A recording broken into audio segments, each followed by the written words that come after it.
Clark grew up on the diamond. Oh! My brother always played baseball, so I was always at the field with him.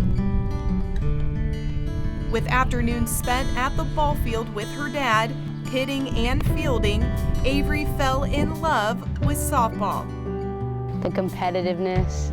I'm competitive, and I love the drive, like to get better and be better. Her senior year was off to a great start. She had just committed to Seminole State and started fall season. We moved like positions around, and I moved to third base this year and instead of outfield, and I mean, it was going really good. But then Avery was thrown the biggest curveball of her career. I just had, pain in my arm. It wasn't really anything I was concerned about because I wanted to keep playing. I didn't really care about the pain, It wasn't a big deal to me.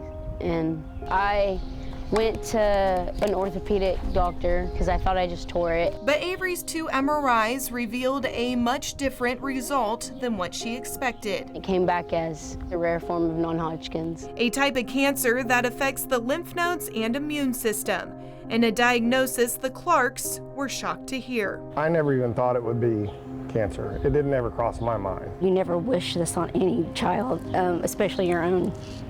And to hear that news and knowing, she has her whole life ahead of her, you're just devastated. It was just like surreal, I guess, because, I'm only 18, so I didn't really think like in my life I would have this until maybe later. It's just not something that you think about, but it's definitely scary at first. Avery was in the midst of her final basketball season when she started chemo. And even though the treatments took a toll on her, she refused to stop playing. It was my senior season, and I wasn't gonna miss it because it was my last time playing basketball. And I didn't really want to let my team down because, I owe a lot to them, and they were there for me through everything. Every 3 weeks, from March until May, Avery went through treatment after treatment after treatment alone due to the coronavirus pandemic. I'm a very independent woman. But when it comes to this, I definitely would have liked someone to be there with me. It definitely took a toll on my body. I don't think trying to get back to where I was from now, it's really hard. It took a lot on my body. What was the hardest part of the process once you found out your diagnosis? I'd say cutting my hair. That was probably the hardest thing for me because I had really curly hair. So yeah, that was probably the hardest thing by far out of everything. And then June 5th, you received some news. That was the best day of my life.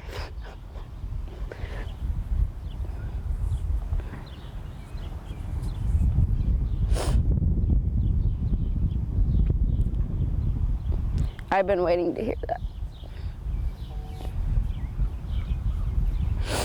Avery was cancer-free. At that moment, I wasn't thinking of anything. I was just so excited and so happy. She took it in stride, especially with everything that she had to deal with her senior year of high school, and then going through this also. So, I mean, I know she can get through anything now that comes her way. So, it just made me very proud of her. So. She always had a smile on her face. I mean, regardless on what it was, sitting in chemo,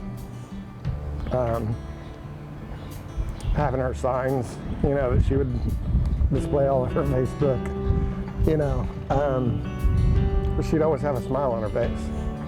Me as a parent, I was always looking at it going, how can you be smiling? So it just goes to show you how strong she is. In the weeks since, Avery has returned to the diamond with her dad, hitting and fielding, getting ready for her Seminole career with a renewed outlook. That was good. I think that it makes me even want to work harder because, that could be my last game, it could be my last practice, you just never know. And, if I want to go out, I'm going to go out with a bang.